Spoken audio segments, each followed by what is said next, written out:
Katanya pusaka Nah, tidak selaras. guys, hello. Lalu bagaimana? Udah nggak ngerti berapa Part politik. 1. Hati tua adalah booster. Ini ya. Jadi gini guys, aku tuh sebenarnya pengen bahas tentang pusaka yang katanya nggak selaras. Itu gimana nyikapinnya? Kalau menurutku pribadi coba kita pikir lagi ya, kita telaah lagi ya. Pusaka nggak selaras tuh gimana sih? Gitu kan? Ketika pusaka itu mempengaruhi hidup kita atau mendatangkan sesuatu ke kita, baik terlepas itu baik dan buruk, bukannya itu udah selaras ya? Coba, bukannya itu udah selaras? Nah, kita cocokkan lagi nih, kita bedah yuk, kita breakdown bareng-bareng guys, kita breakdown, kita cari. Nah,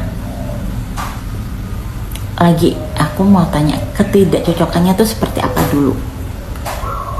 Apakah dia mendatangkan hal-hal buruk ke kita atau bikin kita sakit atau gimana? Pertama aku mau bahas tentang apa ya? ketika sakit ya. Aku alami, iya memang aku alami. Aku pernah ngalamin ketika pusaka itu mau datang atau mau aku maharin, itu aku badanku drop, memang iya.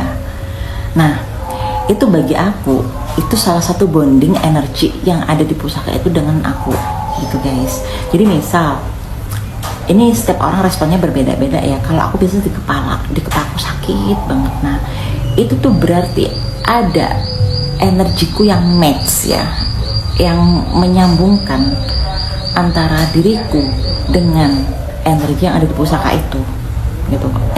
Energi yang ada di pusaka itu, kenapa kok bisa kepala ya? Energiku yang bisa match dengan pusaka itu dari kepala gitu. Bisa nyambungnya dari kepala. Ada yang dari bulu kuduk gitu kan, bulu kuduk kok begini. Terus ada yang dari tanganku kok begini, kok bisa buluku bisa berdiri semua. Nah, itu tuh bagian tubuh yang sensitif dengan energinya itu lagi bonding. Apa sih bonding itu? Bonding itu apa ya? Kayak penyelarasan gitu. Aku bingung bahasa Indonesianya bonding itu apa. Jadi bahasa Inggrisnya itu bonding, seperti itu tuh bonding, penyelarasan atau penyatuan atau proses penyatuan mungkin ya. Proses penyatuan, proses pengenalan, proses pendekatan. Nah, itu PDKT, energi kita lagi PDKT. Nah, itu dia. Itu tuh biasanya nggak berlangsung lama. Ketika itu udah match, udah ngeblend sama energi kita, ya udah nggak akan sakit lagi gitu. Dan ini yang kedua, ketika pusaka itu mendatangkan sesuatu hal ke kita.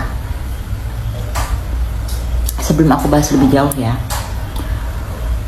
aku mau negasin guys, kalau kalian percaya sama Tuhan ya, segala sesuatu yang dihadirkan ke kita, yang ada di kita, yang dikasihkan ke kita, yang bertemu dengan kita, itu semua udah direncanakan, udah dijodohkan sama kita.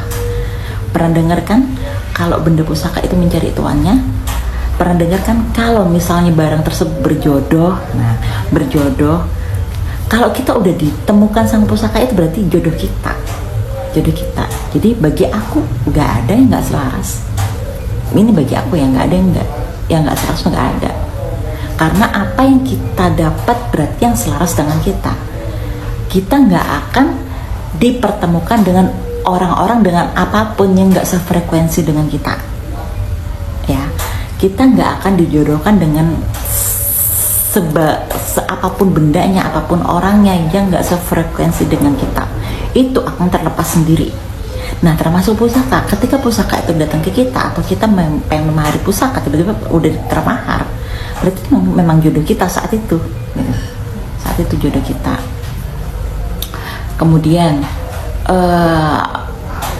kok aku tiba-tiba koleksi ini jadi marah-marah ya, kok aku jadi begini. Nah, bukannya itu udah selaras. Karena kalau sepengetahuan aku ya, ketika nggak selaras itu nggak akan ada efeknya apa-apa di tubuh kita atau di kehidupan kita. Ketika nggak selaras itu nggak ada efek apa-apa di tubuh kita atau di kehidupan kita. Kalau ada reaksi, ada respon dari tubuh kita atau ada reaksi dari kehidupan kita, berarti itu pusaka sudah selaras. Pusaka udah selaras, ya kan? Itu guys. Nah, sebenarnya begini ya. Mereka, pusaka apapun lah, benda apapun, itu sebenarnya booster buat kita. Booster apalagi seperti keris, ya kan, yang dibuat khusus untuk peruntukan khusus. Yang diperuntukkan untuk sesuatu hal yang khusus, itu termasuk booster untuk hal tersebut. Misal kerezekian, itu untuk apa ya? Memang untuk mencari rezeki. Ketika kita ingin mencari rezeki, di situ akan ke booster. Energi itu ada terus, dan jalan itu selalu ada terus. Karena apa? Kita lagi kerja, kemudian kita punya ageman itu tadi, rezeki semakin mudah datang. Karena apa? Sebagai booster energi kita.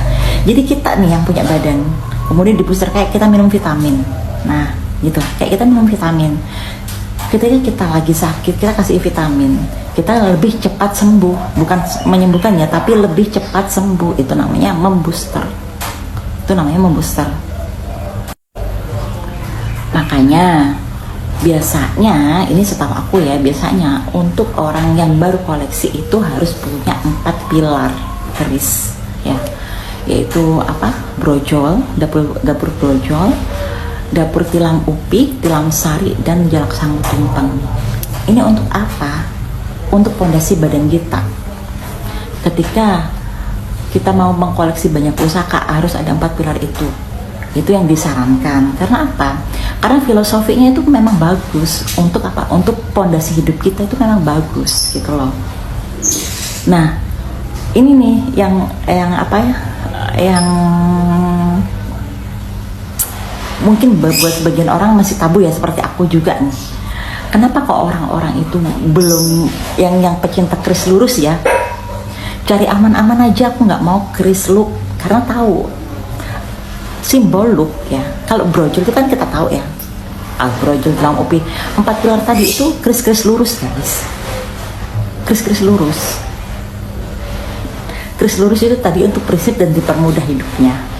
Nah, ketika kita udah masuk keris look itu jumlah kebijaksanaan. Nah, yuk kita koreksi lagi nih. Kebijaksanaan itu apa sih? Kebijaksanaan itu kesadaran. Kesadaran timbul dari berbagai macam peristiwa. Kesadaran muncullah berbagai macam peristiwa di hidup kita, menimbulkan kesadaran, yaitu kebijaksanaan. Nah, makanya ada yang bilang semakin banyak look, semakin banyak cobaan. Mates nggak? Iya, semakin banyak look, semakin banyak cobaan. Untuk apa? Untuk mengambil kebijaksanaan tersebut. Itu. Makanya sebelum punya banyak keris berlook itu, minimal kita punya 4 pilar pusaka itu tadi. Untuk apa? Untuk pondasi tubuh kita. Gitu. Sebelum punya keris yang berlook atau berganan-ganan gitu. Itu guys. Menurut aku gitu. Kadang tuh begini. Aku balikan lagi ya. Mereka tuh memang sebagai booster ya. Mereka memang sebagai booster. Nah, booster tersebut itu kita ibaratkan sebagai, selain vitamin, kita bisa ibaratkan jadi smartphone. Kita ibaratkan jadi smartphone karena produkan ciptaan orang-orang dulu, termasuk empu-empu itu emang udah smart, emang udah kompleks, cerdas. Bayangin, cerdas. Bagian dunia mana yang punya peninggalan seperti itu guys? Secara teknologi masuk, cara tempat lipatnya udah masukkan itu teknologi. Yang kedua, secara seni kita ada seninya, bernilai seni tinggi. Itu yang ketiga, ada sisi spiritualnya. Yang keempat, fungsi. Nah, keempat itu tadi nggak ada di negara lain guys, nggak ada, cuma di kita tuh, cuma di kita.